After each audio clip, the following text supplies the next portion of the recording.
الحمد لله رب العالمين، والصلاة والسلام على رسوله الكريم وعلى آله وصحبه أجمعين. أما بعد، السلام عليكم ورحمة الله وبركاته. سؤال آمده است که آیا از سلف این امت کسی در علم عقیده تألیف نمودند و اولین کسی که در علم عقیده کتابی را نوشته است یا تألیف و تصنیف کرده است کیست؟ بارک الله فیکم. به همه من و شما معروف است که رسول اکرم صلی الله علیه و سلم صحابگان را روبرو در حالت مباشر تعلیم می دادند. همه احکام شریعت را و بالخصوص عقیده را. از همین جهت است که صحابگان رضی الله عنهم هر یک آیت قرآن را به کدام خاطر نازل شده است، کی نازل شده است و چی معنی دارد می دانستند. و همه صحابگان در باب علم توحید همه خبر داشتند و موحد بودند. از همین جهت در زمان رسول اکرم صلی الله علیه و سلم هیچ احتیاج به تألیف کردن نبود، به خاطر این که رسول الله وجود داشتند. آیت نازل می شد یا برای حل و فصل یک اختلاف، یا برای حل و فصل یک مسئله، یا که برای بیان احکامه. و رسول الله صلی الله علیه و سلم مباشر مستقیم به صحابگان رضی الله عنهم می رسانیدند. و صحابگان که حریصی تعلیم گرفتن و فهمیدن دین خودشان بودند همه زود تعلیم می گرفتند. و در زمان صحابگان رضی الله عنهم هیچ اختلاف در بین مسلمان ها وجود نداشت.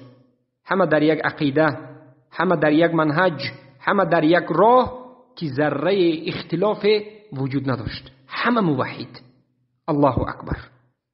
اما زمانی که پایان عصر صحابه نزدیک شد، اختلاف هم به وجود آمد. بالخصوص در زمان علی رضی الله عنه اختلاف عقیده آهسته به وجود آمد.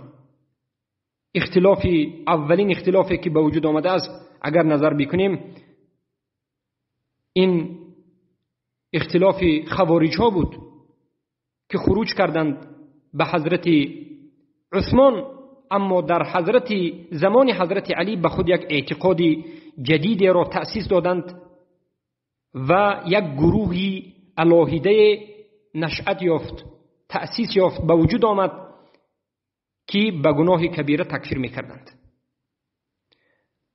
و البته صحابگان رضی الله عنهم از عبدالله ابن عباس رضی الله عنهما ثابت شده است که با خوارج ها مناقشه کردند، از 6000 2000 اونها توبه کردند و بعد از این فرقه یک جدیدی گمراه گشته دیگری به وجود آمد که پیروان عبدالله ابن سبعی یهودی، شیعه ها غلو کردند در حق علی رضی الله عنه. و البته که صحابگان به اینها رد زدند و آهسته آهسته در زمان تابعین اینچنین در آخر حیات صحابگان در موضوع قدر عقیده باطل به وجود آمد. تقدیر ما میگیم القضاء والقدر که معبد الجهنی وفات کننده سال 82 هجری سخن کرد. مسئله شیعه و غلو رافضه ها به اهل بیت و فتنه عبدالله ابن سبعی یهودی بعد از این باز به وقوع، یعنی به درجه دیگر مرحله یک مذهب الهیده از مذهب صحابگان به وجود آمد. بعد از این بدعت خوارج باز آشکار شد، صریح شد که آشکارا خوارج ها تکفیر میکردند به سبب گناه کبیره. بعد از این مذهب معتزله نشأت یافت از دست واصل ابن عطا که وفات کننده 131 هجری است. مذهب معتزله به وجود آمد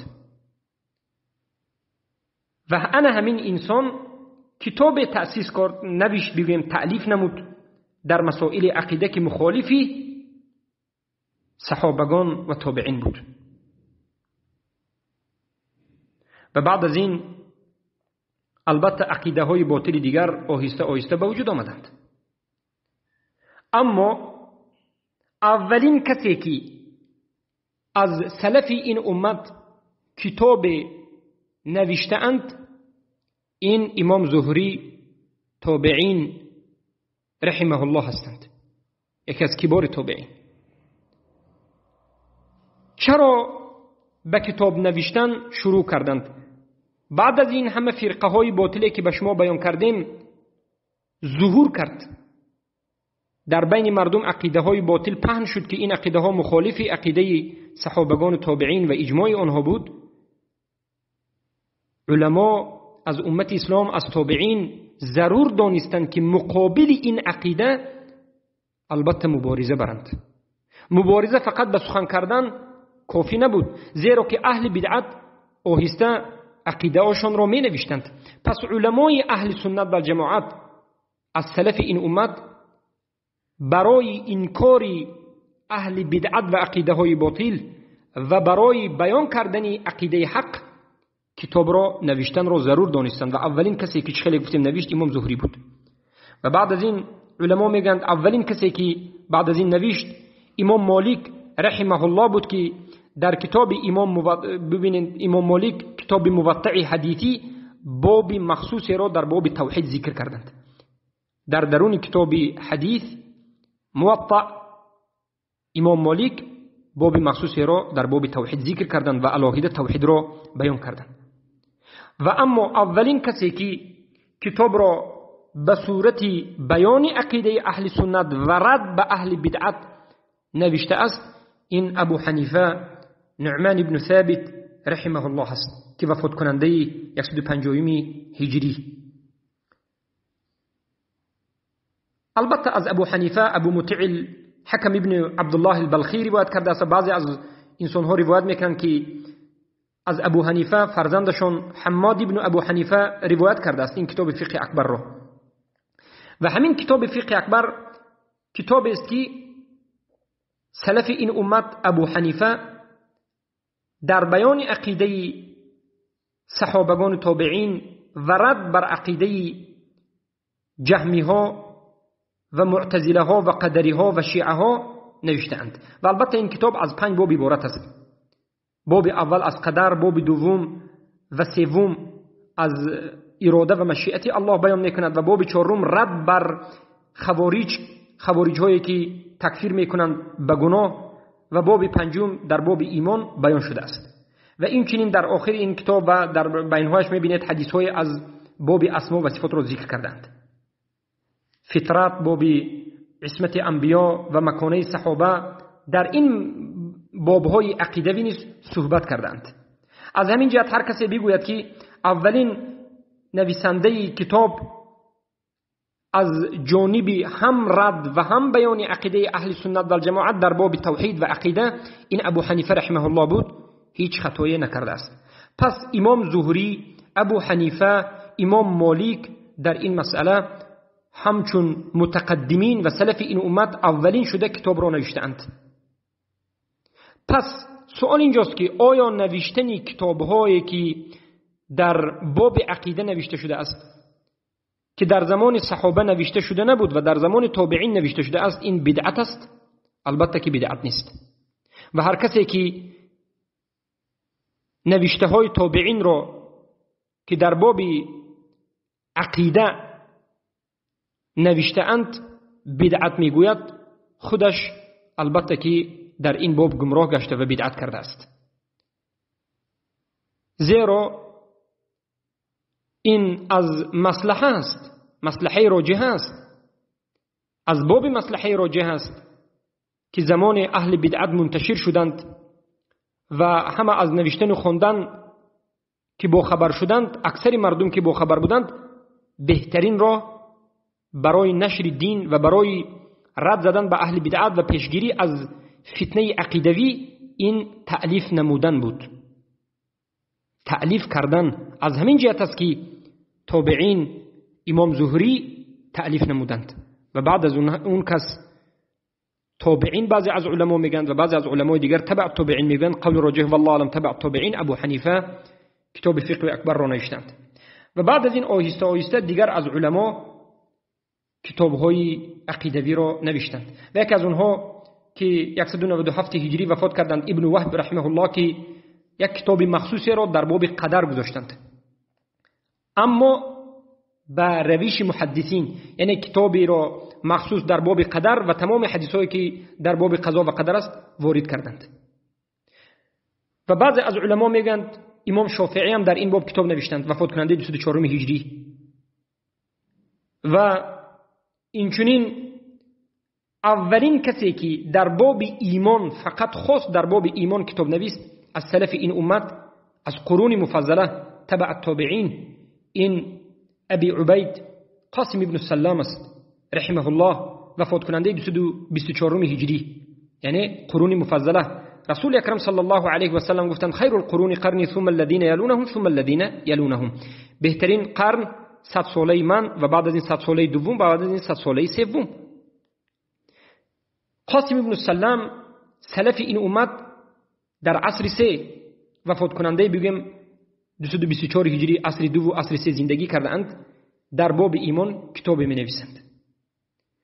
و بعد از این امام احمد رحمه الله کتاب می نویسند، معروف است کتابشون که السنه در باب اعتقاد.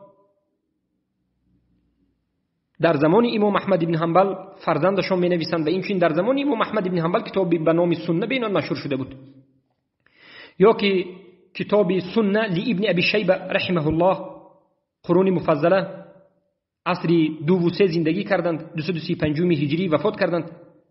یا که خودی سنه لامام احمد ابن حنبل رحمه الله، وفات کننده 240 هجری، بعد از 5 سال ابن ابی شیبه رحمه الله. و بعد از این مصطلح توحید به وجود آمد و ابن سریج البغدادی رحمه الله، وفات کننده 306 هجری، یعنی علمای سلف کتاب توحید نوشتند. و این چنین ابن خزیمه رحمه الله، وفات کننده 311 هجری، عصر آخر عصر 3، یعنی که این ابن خزیمه را هم به قرون مفضله داخل میکنند، کتاب توحید نوشتند.